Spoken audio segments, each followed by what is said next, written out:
welcome to the Blockchain Bandits podcast, episode 2. You're joined here today by me, Jeff. And me, Courtney. And me, Andy. And this is the first time Courtney's been on the podcast. He wasn't on the first one, but he's here today. Let people know a little bit about your background, Courtney. Yeah, so my background's basically finance and maths. That pretty much captures everything about me. I'm quite new to the whole blockchain kind of technology, and learning about it all is quite fascinating for me. But coming from more of a financial, mathematical background, I see things quite in a special way, I'd say. But then I still got a bit of a techie kind of side of me, which is more of my hobby. So I love anything techie, and you would agree that blockchain is quite techie. Yeah, and I think you guys are going to benefit a lot from Courtney being here because he's new to the whole space of cryptocurrency. He'll ask the questions that you guys might be thinking when we might get a bit too technical. Me and Andy sometimes don't realize how technical we're getting, and Courtney will just step in and be like, "Oh, what are you guys talking about?" and and we'll be able to make things clearer. So yeah, that would be cool. So yeah, first things first, today we're going to speak about Bitcoin, the big one, the big daddy. Its price shot up again, all-time highs again. Right now I think it's flown around $7,500 per Bitcoin. Yeah. It's crazy. A lot of people have been asking, when is Bitcoin going to stop? Is it going to keep going up? Is there ever going to be a retracement? Is it going to have a pullback? We'll have to see. That's what we're going to speak about today. It's a big question. It's crazy how it keeps going higher. I think. Would you guys agree? Yeah. It's mad. I don't know. It's every time I think that it's going to pull back, it just keeps going. 100%. No matter what happens, no matter what news comes out about it, no matter what regulations are set, no matter which country bans it, people still see value in Bitcoin. It's just going one way. Or is that just because of market share? It's market share is dominant. So Yeah. That's true, and it's getting a lot of media attention as well. So it's kind of like a self-fulfilling prophecy. The more times it's spoken about, the more all-time highs it gets, the more attention it gets, and then the more investors it gets, and the higher the price goes. But as for saying how far it will go, that's like an open-ended question. But we all have our opinions. So how far do you think it will go, Andy? Honestly, I wish it would go to amazing bounds, but I don't. I'm just so unsure. No one can really call it. There's calls of it reaching 10K by the end of the year. There's calls of it reaching 8K by the end of SegWit2x. Honestly, I feel like it needs a correction. Just something healthy, a healthy it's very correction. Unnatural. Yeah. If you're into finance and technical analysis and stock trading and forex trading, you know that if you see a bull run like this, something is up. Like it's very hard to picture something going this far for so long and not making a pullback. Yeah. It's just ridiculous. It's crazy. Yeah, definitely. I've actually, we were talking about it earlier, and we were hoping for a pullback for around 7K, 650 would have been 6,500 would have been nice. A lot of people have been expecting it as well, and we are just not getting it. It's very unnatural. I know there's a lot of players now within Bitcoin, because with all the media attention, then you have your big boys and you have your whales, and you have your your big banks doing their thing and playing around. like right now, I feel like the community, there's a lot of it's a lot of scared money. So it's kind of like, oh, should I take my should I cash in my Bitcoin for fiat, or shall I change my Bitcoin for altcoins because that could go up 10%? Yeah. Or should I hold until the fork and then sell? But and then there's a possibility that it could just fall. It could just crash. Yeah. Obviously, with markets, you can never tell, and especially with how Bitcoin has been rising. I want to say unnaturally. Like it's so sharp. There's actually a lot of talk of it reaching in the next few months mass adoption. Yeah. Yeah. You that news with Coinbase came out. They just added 100,000 new users in 24 hours. That's just crazy for any industry, for any company, any service to get 100,000 new customers in 24 hours. That is mind blowing. Like, and that shows how that shows that adoption is here. Like, and cryptocurrencies are here to stay. I don't really care what anyone says. I know a lot of people, especially if you're into cryptocurrencies, you go and speak to people outside the space and like, it's nothing, it's just a sort of fad. But slowly, you're gonna get those same people coming to you, going, "Oh yeah, tell me a bit more about that Bitcoin thing. Sounds interesting." Like, yeah, I'd suggest that no matter what industry that I've been around, in terms of I'm a bit a part of the law industry, I've been a part of different parts of the finance industry, and talking to a number of people. Everybody knows what Bitcoin is. Everybody has an idea. Not so much in terms of the technology, but in terms of the use of Bitcoin. And I think once it becomes quite, adopted by, big companies, I think where there was talk of Amazon possibly, Yeah, Amazon just bought some domain names. Yeah. Amazon Ethereum, Amazon Bitcoin, and things like that. Those are the signs that, this is here to stay. They wouldn't invest money in those domain names for nothing. I like there is talk, because Amazon are very careful about people possibly using it for, I don't know, scamming, or maybe they are keeping it for those reasons. Personally, I think it's just them buying it out so other people can't get it, which is good. But obviously, I can see why that would, of course, hype, because Amazon, like, if companies are going to take it up, it's going to have to be like those big companies. So your Google, Amazon, Apple. I'll be surprised if Apple do it. But like, so it's these type of companies. But yeah, like there is a lot of hype over cryptocurrencies and Bitcoin. Like, as I was saying earlier, like the mass adoption is when basically the hype of something, or like whatever the technology or team is, like, it becomes a point where it's the adoption of it kind of keeps growing. So it's from what snowballs, exactly. It's like it's from word of mouth, and like it just sustains itself in terms of how many people use it and know it. People are saying it's actually reaching that stage soon.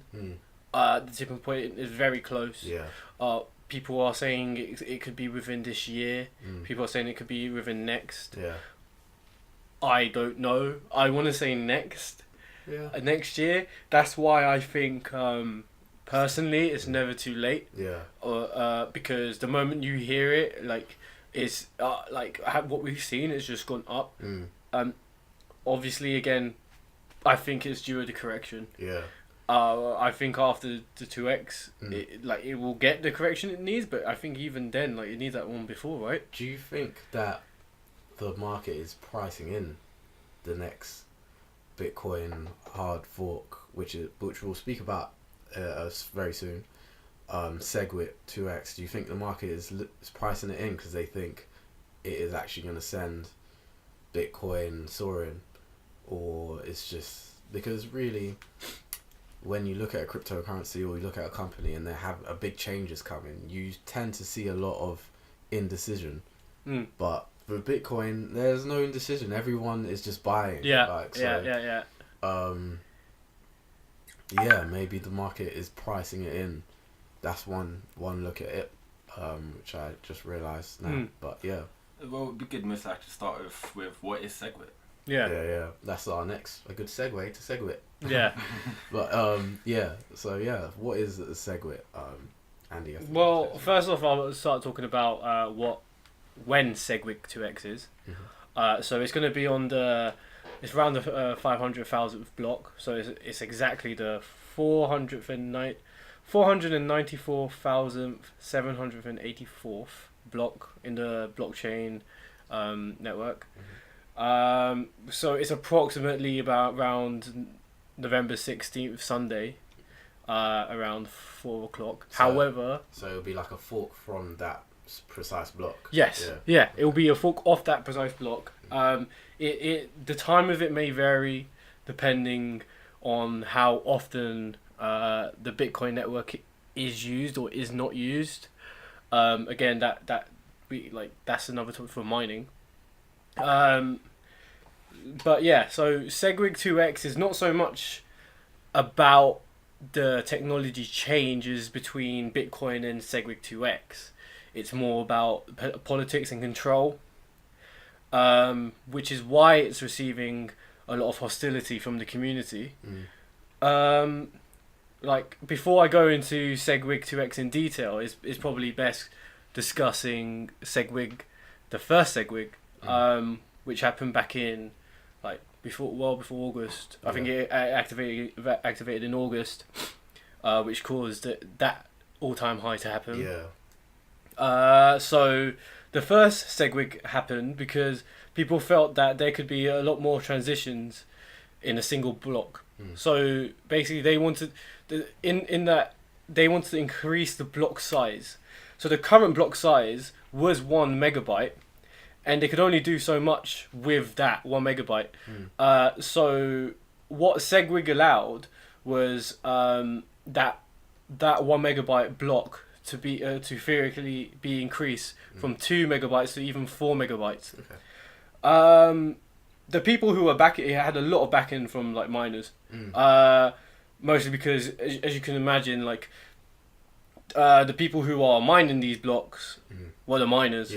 However, it was accepted within the community as a good improvement because the way they saw it is you can get more transactions within a block. That means faster transaction times. Exactly, and cheaper. So within the community, it was seen, this is a good thing. Now here's where SegWit2x comes. They believe, which is why it's an ideology in a way, that it would be better if the block size was doubled from 1 megabyte to a base block size of 1 megabyte to 2 megabytes. So theoretically, it could go up to 4 to 8 megabytes of data in one block. And then I know a lot of people right now might be thinking, it's big, it's more, you can do it more, it's faster. Exactly. Which is, again, and that's great news for miners because they will generate more profit from there. But there's a problem when you allow this to happen. When you increase this block size and you're giving the miners more power, you're actually causing a centralization of miners and depriving users of the ability to run their own full nodes. So again, with mining, just a brief example is they're all trying to mine a block, and obviously depending on the size of it and the difficulty of it, they all these farms are trying to mine this one block, so it's a bigger block. So it will tend to be that it's the miners, the big miners, big corporate miners who have tons of space for their mining rigs. Mining rigs, Basically, they hire out a whole warehouse and just fill it full of computers. Exactly. Now you basically before the more the block size is, the easier it was for them to profit. Like it's not like you with your own your little mining rig, a computer rig what has a few TIs, or a nice processor, won't be able to compete. So it's just a lot of power towards the business miners, let's say. Now, yeah, so that's SegWit2x. Coinbase, which is like a very well known you could say broker for cryptocurrencies. They said that they will continue using the BTC ticker for the original Bitcoin, and Bitcoin SegWit2x will use B2X. This is a big deal for as Coinbase is again used by a lot of newcomers who buy their first cryptocurrency. And it kind of shows like there's going to be a lot less confusion because again, this is why we do this for beginners and like people getting into it. And if there was a confusion between like I don't know BTC and BTC2 for example, you'll be like, oh well, BTC2 is the newer one. Yeah, I'll get that. Yeah, I'll get that. Like, or why is that one more expensive? Like, it kind of like the name of it is key. It's like, important, yeah. it's very important. Define, so it's good that they kind of established that in the market. From what I know with the wallets, Coinbase again are supporting it. 2x. So what that means is, if you have a let's say you have 2 Bitcoin, and you put it in an exchange like Coinbase, you can when the block happens, which I've said earlier, which is when the fork happens. Yeah, when the fork happens, it what will happen is you will get 2 BTC, so the remaining 2 BTC you've had before, and 2 B2X. So you get 3 coins basically. Yes, you get free. You get free B2X. B2X. Do you think that's the reason as well? A lot of the price of Bitcoins will go in higher because a lot of people invest in because they think if I buy Bitcoin now, I get free B2X. Exactly. And I could just sell that and make easy profit. Yeah. That's great for people right now. Yeah. To be able to do that. Yeah. To enter the market as well in that way. Yeah. There's a lot of discussion how like again the past few months we're talking nearly 3 forks in 3 months. Yeah. And like the crazy amount of like value one Bitcoin is due to this. Like, are the developers doing this just to raise the price of Bitcoin? Yeah. Like, and honestly, like, I don't know if they're doing it intentionally. Maybe they are, maybe they're not. But it's working. Yeah. Because when like as I said, like you're getting free coins for holding after a fork. Yeah. You're kind of like, well, yeah, that gives you incentives to collect more Bitcoin. The more Bitcoin you get, the more of this currency, this new currency you'll get as well for free, just for holding it. And you can sell it straight away. If you exactly. Want to, Exactly. Easy money. Exactly.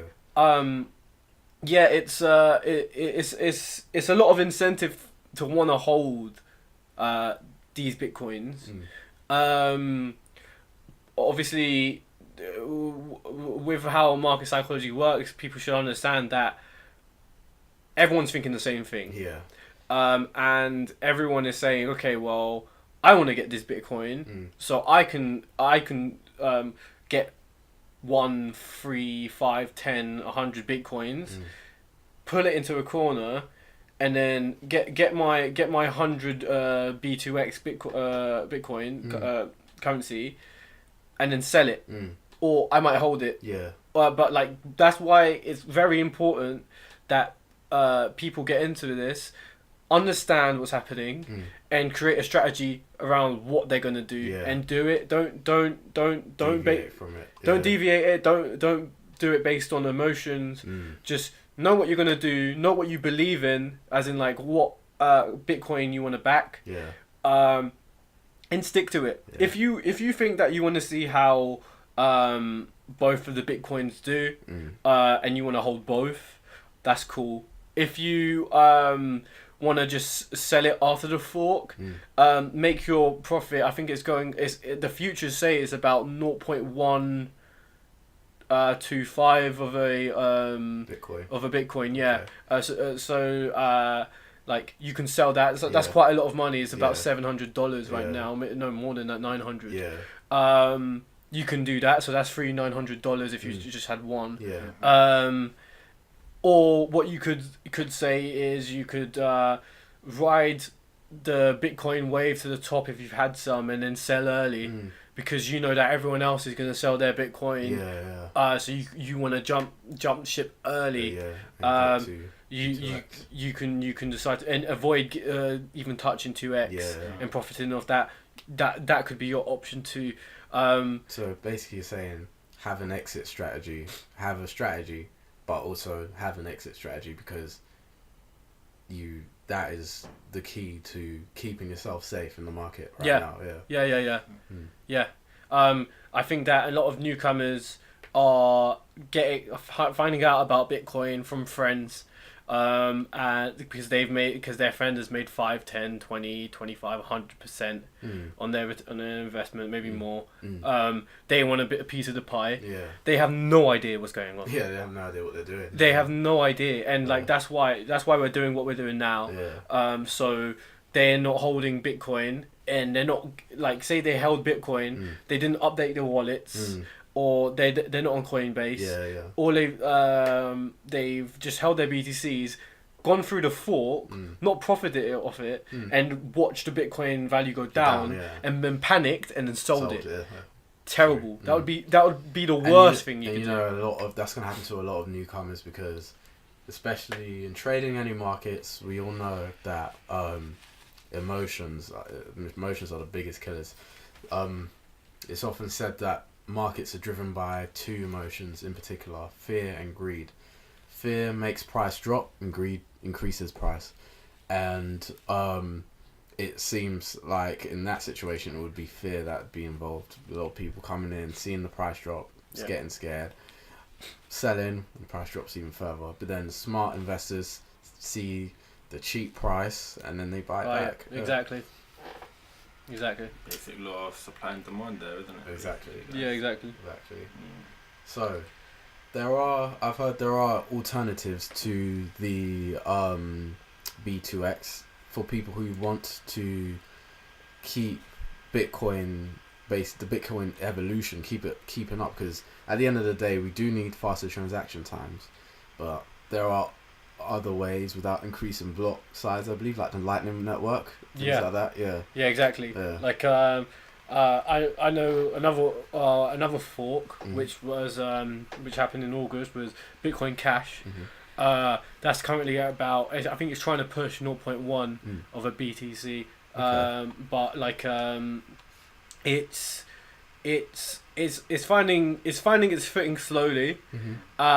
People are quickly realizing that it wasn't just a fake Bitcoin, that it actually had some value behind it, I think, because it was if you look at it in terms of tech, it's better than Bitcoin. It's faster, it's cheaper fees, it's near instant transactions. Like as an altcoin, it's a great altcoin. And it has a Bitcoin name. You can look at other altcoins other altcoins what use Lightning Network, and which provide maybe cheaper fees or faster transactions. They're like, in terms of tech, I want people to understand that Bitcoin is not the best. It's not. It's like I use this analogy a lot, but Ask Jeeves versus Google. Ask Jeeves came first, but imagine Ask Jeeves was still about and people were using it more. It came first, so everyone was using it and thinking, AskJeeves.com, but Google is far superior. Now we've seen that eventually Google has surpassed Ask Jeeves. And gone to new heights. It's gone to new heights. It's a $1 billion corporation. And that's not to say that the same thing will happen to Bitcoin. You never know. Bitcoin might sustain its spot on the top. Exactly. But it's just one of those things. Just because it is the top, it doesn't mean it's the best. Yeah. You just need to bear that in mind. Yep. There are other options, and especially if you're new to this, you might think Bitcoin's the best because it costs the most, but it's not the case. Yeah, I definitely would say like I'm quite new to this, and going for some of the newer ones, newer cryptocurrencies, and actually investing in those, it's a bit more appealing to me. I find that actually going for something like Bitcoin, you're kind of guaranteed profit, and that's why it's quite attractive. But at the same time, a lot of these new ICOs, you can actually just get involved in them and potentially benefit even more. Yeah. And that's definitely my take on it, at least, to see what else is out there and not to just focus solely on Bitcoin, especially at this stage anyway. Yeah, that's a good point. You've got to kind of spread your wings, but Bitcoin is definitely a good gateway into the whole cryptocurrency space. I think it's just easy to basically acquire, especially if you're using something like Coinbase, and just easy to focus on because there's more people talking about than all these other. There's more reputable investment websites and news channels and whatnot that speak about it. So you've got more information out there, well, more easily accessible to the mainstream. So so to summarize on what we've been talking about and what Andy's been talking about with SegWit, so basically it's just a hard fork of Bitcoin, something that is splitting the community. You believe and I believe, but obviously not everyone believes, that it's politically driven to basically benefit miners. And on top of that, it does have its benefits. It will make transaction times quicker, but it's just about, does that outweigh the political? Yeah. Exactly. It's like again, the control of power. Is it too much power for the miners? Are we giving too much power to these people who own massive mining farms? Because they're producing the resource. Whereas like that, well, that's the discussion right now. But yeah, I believe, in my opinion, it is. In my opinion, I think it's a good thing that having a smaller block size. Yes, it's not. It's holding back on transaction time, but there's other ways we can do that, like improvements. Like for example, like the Lightning network was only possible due to the first SegWit. But yeah, like who's to say? Like it'll be interesting to see how SegWit2x develops. Maybe we're all wrong. Maybe this is the right thing to do. But yeah, we'll see. Okay. So now we're moving on to smart contracts. What is a smart contract? It's something that has come up a lot. It's a big thing in the cryptocurrency world. It's mainly because of decentralized applications, and also how disruptive it will be in many industries in terms of changing them forever. But we'll get into that. So firstly, what is a smart contract? Well, my description of a smart contract is basically an automated, decentralized contract which is written by code, which takes in information and, according to the terms of the contract, completes a function accordingly. And an example of how that could work and how that could benefit you is, for example, one industry that I believe is going to be very disruptive in is the music industry. So take an app like Spotify, or even just think about the music industry as a whole.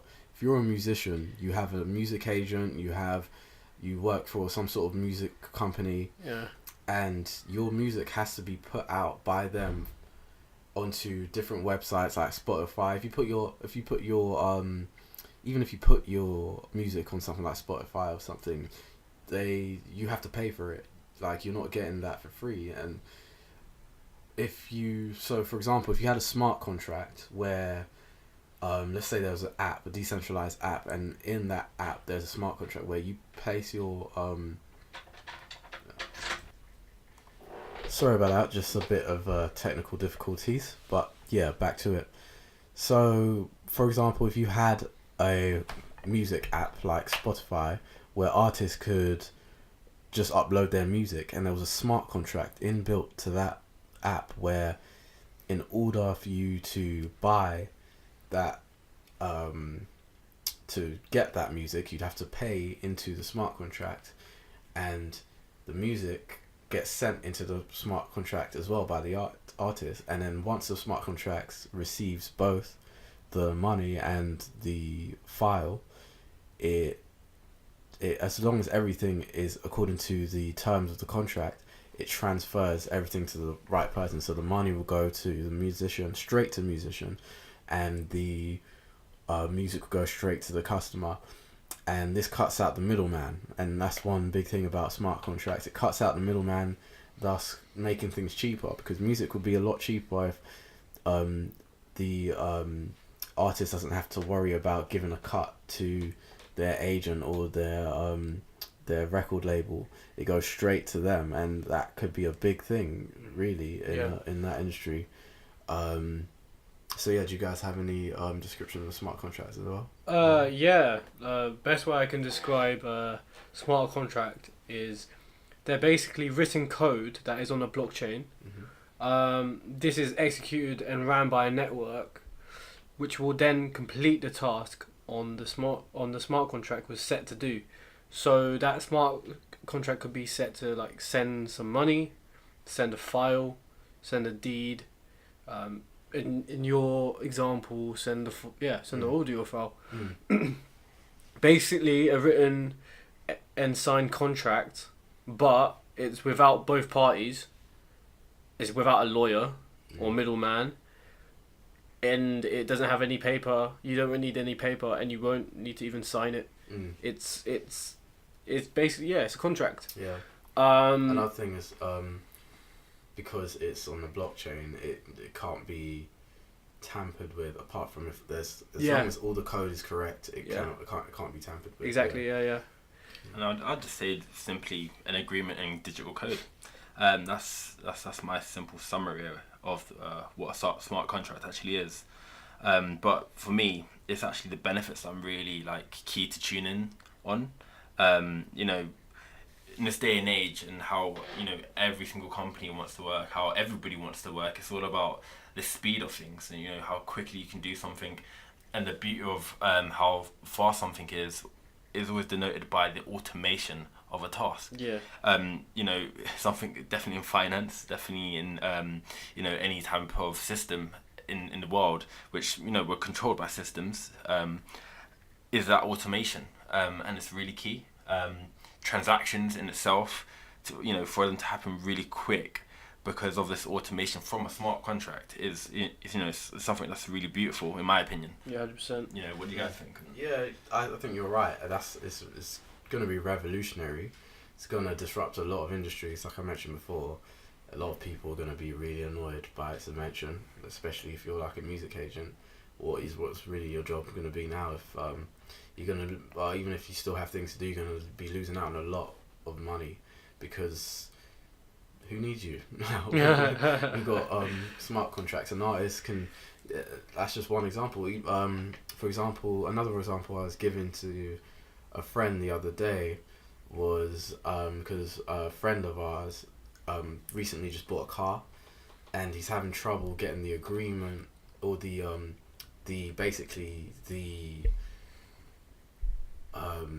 ownership, the documents that prove ownership of the car has been transferred to him, given to him basically, but he's already paid for it. This wouldn't happen with a smart contract, because the smart contracts, if he puts his money in and the guy doesn't send him the correct things, the smart contract just automatically gives his money back to him, and the other guy doesn't get the money. So this wouldn't happen, and it would change a lot of things. Like it puts trust it eliminates the need for trust. You don't need to trust the other person. You just need to trust the smart contract. Yep. And imagine a website like Gumtree where you buy things from people online and or even eBay and things like that with smart contracts in them. It will cut those industries are going to really suffer because they earn on commission. They earn on basically taking a piece of the pie for being the intermediary that makes sure everything is trustworthy. With a smart contract, piece of code, you don't need to pay the smart contract, you know. So there you go. Like that's basically what a smart contract is and how revolutionary it can be, and it will be very it'll be something that will help push cryptocurrencies because smart contracts tend to accept cryptocurrencies. That's where it comes from, especially what like Ethereum supports smart contracts and Stratus as well. Yeah, Neo. There's quite a few platforms that actually use smart contracts. But yeah, like they do tend to be a lot cheaper. It does not necessarily mean like they're free. As obviously as smart contracts are code, it costs for them to be created by developers. There's a fixed cost there. And obviously there's going to be a lot of developers writing smart contracts because smart contracts are very flexible. For example, the example you gave with the music company, like a card trader, that would make sense. Also, they tend to use gas to actually use these smart contracts. So they cost gas. So that usually works. So with Ethereum network, it's normally EC20 tokens. But there's still really a important part of tech which is being added to our community. But really, I agree. Like it's a really revolutionary technology, and being all based on a blockchain, you know, it makes it even more secure and everything. If everything's done right, there's no changing it. It will affect so much. Even the legal industry, because there has to be lawyers involved in like something like a deed to a house. Lawyers are going to have to get clued up on what smart contracts are. Perhaps there'll be some sort of interface that reads an actual written contract by a lawyer and then scans it into a code. And then, you know, that'd be awesome, wouldn't it? Exactly. Yeah, that would be quite revolutionary. So because one of the things with the smart contracts is the whole legality of it, because it's still relatively new technology. How can you be sure that what is legally supposed to be done be there? But obviously with time and people see how important, like how great this can be. Hopefully some obviously I don't really like government bodies, but like some government institution can actually like put a legislative framework for smart contracts in the future. And another thing that could be put on smart contracts, speaking about the government, is I know you had some issues with this at first, but I think we spoke about it, like even democracy, a voting system, something that counts votes, that's immutable and unchangeable and won't lie to you or rig the election. Everyone puts their votes into the smart contract, and the smart contract is fair. Or even the pay of like in a company, giving payout to your workers if they fulfill their requirements, or even the government themselves, they should only get paid if they do their job. So if certain requirements of an MP, for example, a member of parliament, aren't required, you're not getting paid this or you're not getting that bonus. You're just not getting it, and no one can change that. One really cool application of a smart contract that I heard of was apparently farmers in like third world countries, sometimes when there's a drought, they can't make their crops, so they have insurance. and there's a smart contract that basically reads weather reports and stuff, and if there's been a drought that year, they automatically get a payout. So they don't have to worry about whether the insurance company's going to pay them, or the insurance company's going to basically try and find a little loophole to not pay them. Yeah. The smart contract will just pay them automatically as soon as it deems there's been a drought that year. And so that is something, another industry that is going to disrupt, which is the insurance industry. So it's really cool. It'll help a lot of people. So yeah. That's smart contracts for you. You guys, anything else to say about smart contracts? No, I'll just basically sum up in 3 words. It's traceable, transparent, and irreversible. Yeah. Which is quite good. Yeah, which is cool. Yeah, well said. So yeah, we mentioned about smart contracts being based on Ethereum, and Ethereum, as you guys might know, but some of you might not know, is basically a decentralized, you can kind of think of it as a decentralized Windows or Microsoft that people can build decentralized applications on top of, and they can build smart contracts on top of as well. Yeah, I would say. And one important thing that's been built on top of Ethereum is EOS. And EOS is a cryptocurrency which apparently does the same thing but better than Ethereum. When it first came out, it was like dubbed as the Ethereum killer. Yeah, and everyone was like, it's over for Ethereum. This does what it does way better. Even though it uses Ethereum. Exactly, it uses Ethereum itself, which is so silly.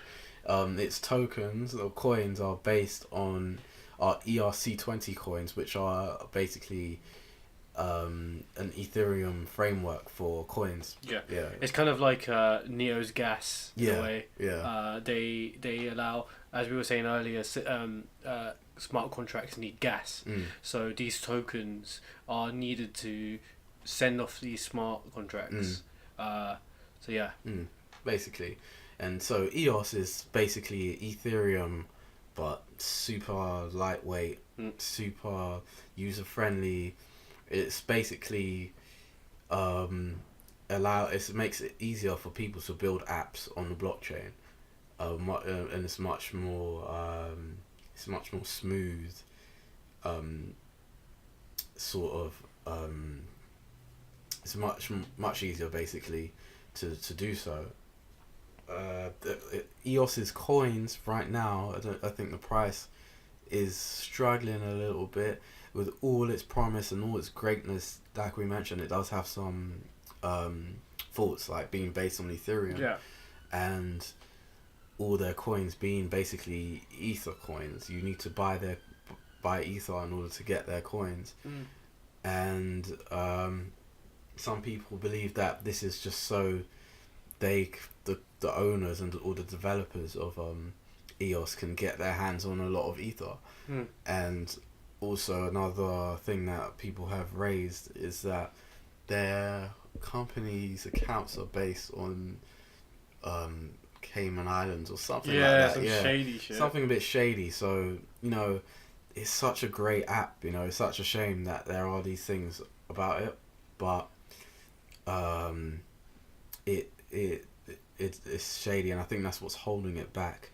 But it can never be an Ethereum killer because it's based on Ethereum. That's just a silly notion. And then, unless they make some big changes, and make it their own.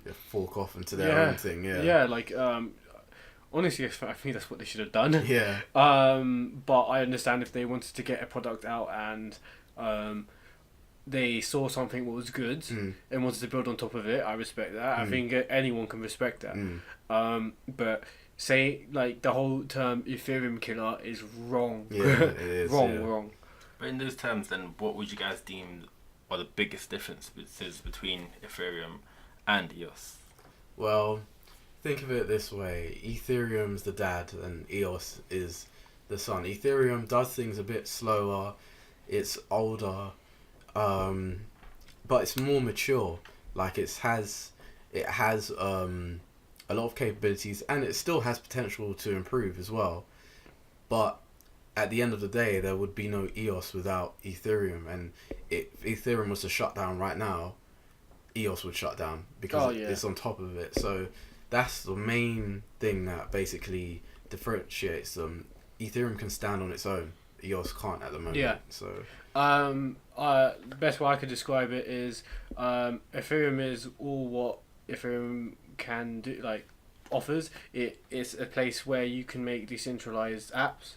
With Ethereum you can do it all. You just need to have a lot of some experienced developers to help you create the smart contracts, and then create services like database management systems and maybe account management systems. Like, it can go on, but if you want to do that in Ethereum, you can. But it requires rewriting a lot of code. However, with EOS, it's all there ready for you. Yeah. It's there in readable code. So it's kind of like, it makes it easier. Like, that's how they wanted to come across. Like, they using their network, their product, you can make decentralized applications easier. So they have services like database management, they have account management already in there. Whereas Ethereum, you need to build it yourself. Yeah, like it is a great tool for developers. Yeah. To make decentralized applications. One of the things is they actually don't like, because they have a massive package within EOS. Their relationship with the smart contracts are like, it's pretty strange, because they don't really use like smart contracts. It's all there, so you don't need to actually pay gas. Yeah. For the decentralized apps, which is cool. But yeah, like that's what I would say, Courtney. So yeah, I think is that everything you want to say about EOS? Yeah. That's the same. Same for me. I think we've kind of covered that. As always, if you have any questions about anything, just leave it in the comment section below, or if you're in our group chat, ask us there. And speaking of our group chat, someone in the group chat asked us to speak about Electroneum, which is becoming a very popular cryptocurrency. There are a few things we want to clear out about there. I think there's a lot of misinformation out there, or maybe people not reading through things properly, and partly to do with Electroneum's marketing. But first, let's just tell you guys what it is. So, me personally, I've done a bit of research into them. I thought they were quite interesting. The fact that they're a British cryptocurrency. They, quote that they're very secure, they're very fast in terms of transaction speeds. And they also quote a lot of times that they're better than Bitcoin in different aspects. One of them being, they can pretty much be more relatable, or the currency is more relatable, should I say, to real money. The fact that if you was to buy Bitcoin now, you might have to look at buying a part of Bitcoin, and relating to the pound, it's like, pound, you get 0.00000 of a Bitcoin in itself. Whereas if you were to buy into Electroneum, you're only going to really look at a decimal places or two.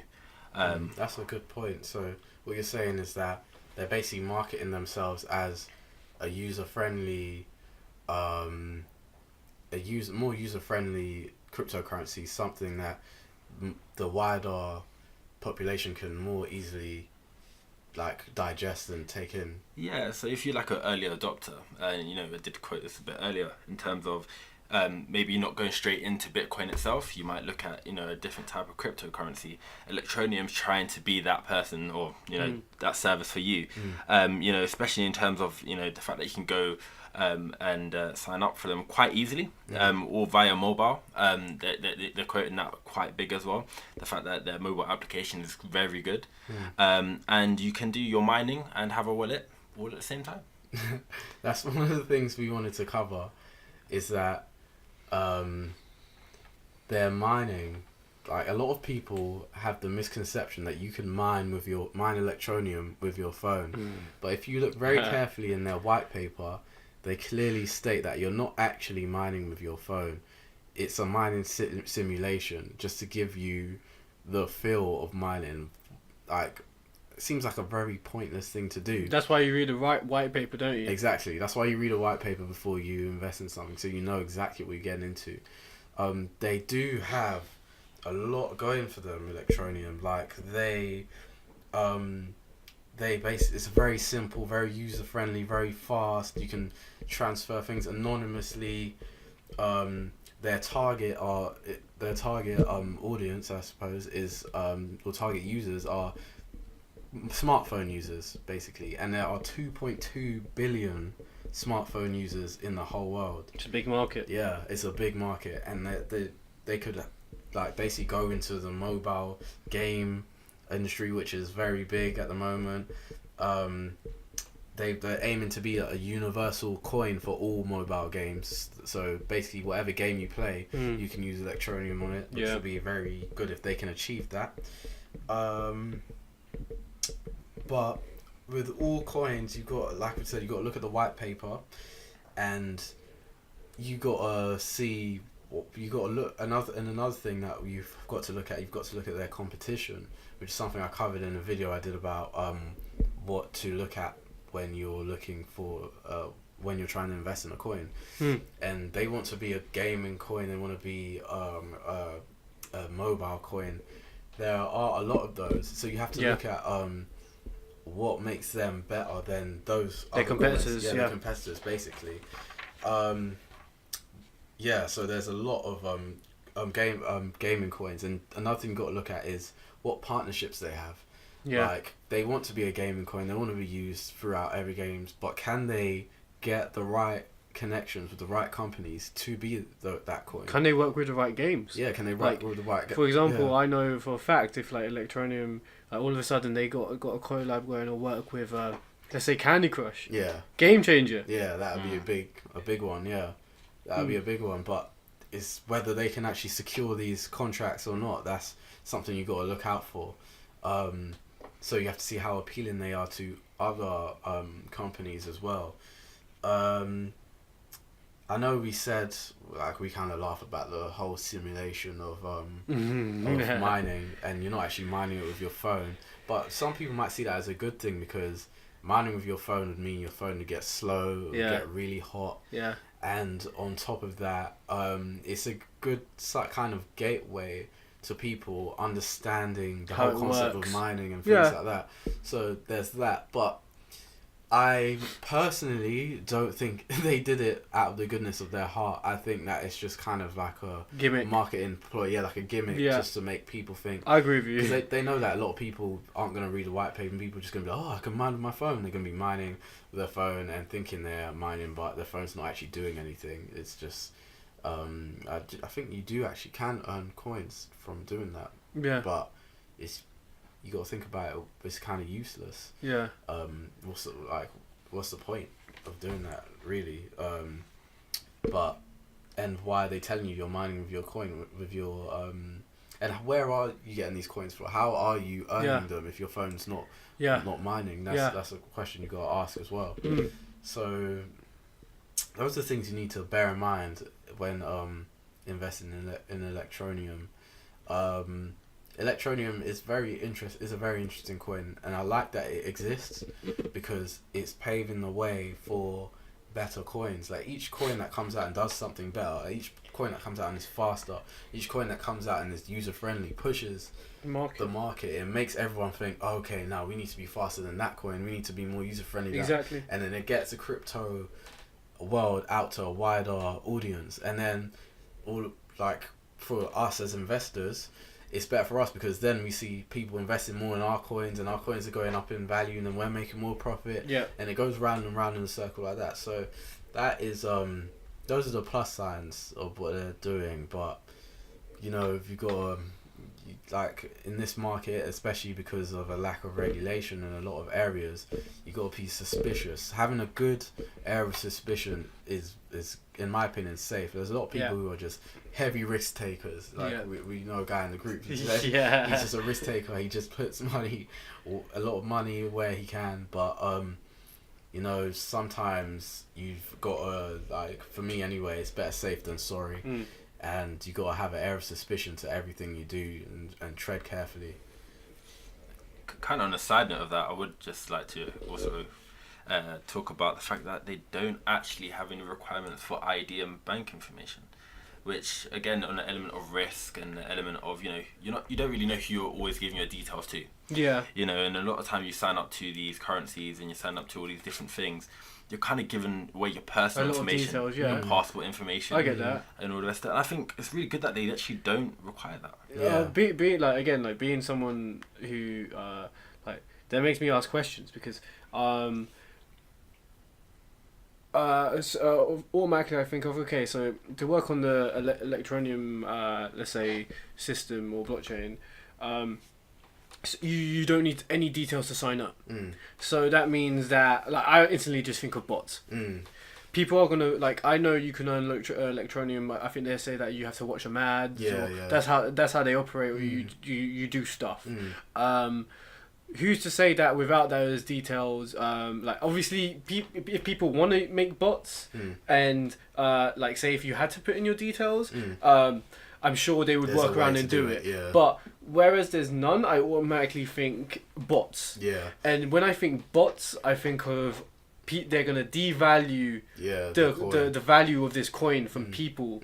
Like that. Like I think that, and I think when again reading the white paper as well, there's a lot of parts where I've just read it as, like, they really haven't thought this through. I don't think they thought it. I think it's such a good idea, and again, like, I've talked about it before with you guys. Like, their marketing is top notch. Like the way they've kind of, like, set up for, like, the someone trying to get into cryptocurrencies. It's a good kind of, like, gateway. Exactly. It's a good gateway to get into it. Like, they've smacked it in with the whole, like, again, like, the referral system is a bit long, but I mean, like, it works.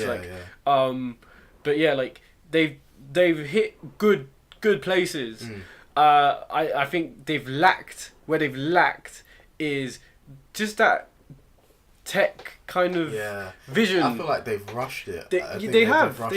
They've seen the ICO marketplace as it is today. They've realised how much money people are making. People are throwing stupid amounts of money at ICOs. And a lot of people threw stupid amount of money at Electroneum. Yeah, exactly. A lot of money. Yeah. And so basically they thought, you know what, let's just capitalise on this. We'll figure out the tech stuff later. Let's make things a little bit gimmicky, flashy, push marketing, and we'll be able to make as much money as possible, basically. But and it's working. They're making a lot of money. So yeah, wow. Yeah, we're just reading now that basically coins are available for the sale of this 6.3 billion. That's ridiculous. 6.3 billion coins. Oh my gosh. That's a ridiculous amount of coins. That's a massive market cap. Yeah. They are really trying to, like, again, when it comes to, when they're saying quotes to their users, they're saying, oh, this is the next Bitcoin. Yeah. Imagine Bitcoin before it was, like, when it was only, like, 10 cents. There aren't ever going to be 6.3 billion Bitcoins. Exactly. Yeah, so exactly. It's not the same. But then I guess your consumer base is going to be much higher with Electroneum, because if you can... There's easy access. Yeah. You're gonna have so many more people, maybe, trying to hold some sort of Electroneum. It still wouldn't get to the point of a Bitcoin, because Bitcoin, there will still be less Bitcoin. Yeah. And the thing is, like, just having one Electroneum or one Bitcoin, you can have 0.01 Electroneum or 0.01 Bitcoin. Exactly. It can go lower. So everyone can. So it doesn't necessarily matter if, like, okay, like, in terms of. Everyone can have some. Everyone can have some Bitcoin, but it won't be one whole one. Like, so, like, that's the thing with market caps. Like, not market caps. Sorry, with circulating supply. Yeah. Like, like usually very high ones who claim to be saying that it's going to be worth 50,000, 70,000 for one, or like in the future, like in 2030, because it's got better tech than Bitcoin, and imagine Bitcoin like just those words, those marketing ploys. I think like people should like realize that a little wee woo should go out in their head and just be like, this is too much, man. Like this is way too much. Because think about it, almost the whole world's population could have each an Electroneum coin. Yeah. Basically. Which is worth 0.01. Yeah, exactly. Right now, so it's worth 1 cent. You gotta bear that in mind if you're throwing a lot of money at Electroneum, especially. But with all investing, I'd always advise, and this isn't actually even financial advice, so don't listen to me. Yeah, I'm not a trained financial advisor, so I'm as far as you know, I'm just chatting rubbish. But don't put all your eggs in one basket. Really, in any situation in life, it's probably best, sometimes to, just focus on spreading your assets in many baskets. I think the only aspect in life that you shouldn't do that is in marriage, because you kind of have to put all your eggs in one basket there. Don't get married to more than one person. Unless you're in a country where you are allowed to get married to one person. Feel free. Yeah. Go ahead. Live the life. But yeah, no. You should keep in mind, especially with this ICO market. Like I said, it's very dangerous, and it's very... There's a lot of scams out there, a lot of Ponzi schemes, as you would probably know if you were in our little group. We had someone trying to push one, and he may have fallen for one, and I really hope he didn't put a lot of money into it, because it's bad for the whole cryptocurrency space. If the more scams out there, the more people are going to look like, the whole thing's a scam, Yeah. So you got to be careful out there, guys. It gives the whole cryptocurrency market a bad look. Like, again, probably we can talk about this another time, but BitConnect, which is probably the biggest one. BitPetite got shut down. It got shut down. Yeah. It got shut down, so all those people, they lost all their of it. money. Yeah, like that. If they, I don't even know if they can take out their money. I haven't really checked. I've heard there was a YouTuber, I can't remember his name, but he used to push it hard. Yeah. And a lot of his followers and people that used to listen to him lost a lot of money. I've heard he's actually trying to help them get their money back. Yeah. Which is good of him, but no, they're probably not going to get it back. I'm not going. I can't. Yeah. Exactly. That's the thing. That's the risk of a Ponzi. Yeah. And like, I mean, if you get in early and you know a lot of people, and like you have an idea of how Ponzi's work, and you're in a nice little, you're getting a nice piece of pie, okay, but the thing is, the people you're referring, you promise them that they're gonna make this much, they're gonna come to you. And usually with these Ponzi schemes, you never know who's the top guys. Like BitConnect, no one knows. No one knows who's working on it. Yeah. And that's the thing. That's where you, like, again, you need to start alarm should start going. Yeah, exactly. If you can't put a face to the leader or whatever, and it's promising you some crazy promises, like, in terms of returns. I think it was offering people a fixed amount of daily returns. I can't remember what it was, but if someone tells you they could guarantee you profit every day, that is, you need to run the other way. If they're doing that, why are they giving it to you? Yeah. Like, why do they need you? They can just put all their money in and get guaranteed profit every day with no worries. Big statements that you're making there, and I think, most financial kind of gains, there's an element of risk. There's always going to be an element of risk, and I think that's what you have to be careful of. It's an investment, so you got to always say to yourself, have you done your research? Actually, that's what I really want to say. Have you done your research? It's not just about supply and demand. That's one aspect of it. The white papers are quite key, but it's to do a lot of research. You were just showing just then with Electroneum. I did a bit of research there, and kind of got a kind of grasp of what Electroneum was trying to do. Jeff did his bit, you know, and Andy's done his, and we're all coming from different, you know, kind of different angles. Yeah. So we all have to kind of do our research and make sure we get the full picture. Exactly. It's good that we can have a discussion about it as well. Exactly. Because again, like with these things, people might believe strongly about a coin and how it's the next best thing. But they usually with this our this age, we tend to look at for information what backs what our beliefs and our ideology and what we agree with. We get kind of emotional. Exactly. We get very like tight and we close what we like. We keep it close to our hearts. Discussing having podcasts like this and hearing different views, I think is key. Like because it gives you because especially in markets it's important to be unemotional. But and usually like with money it's good to be financial and money is good to be unemotional. But when there's politics tend to be a very emotional thing. Exactly. So it's good that what the word I'm looking for is rational. Stay rational. Yeah. Basically, Be rational. Don't be a fanboy. Yeah.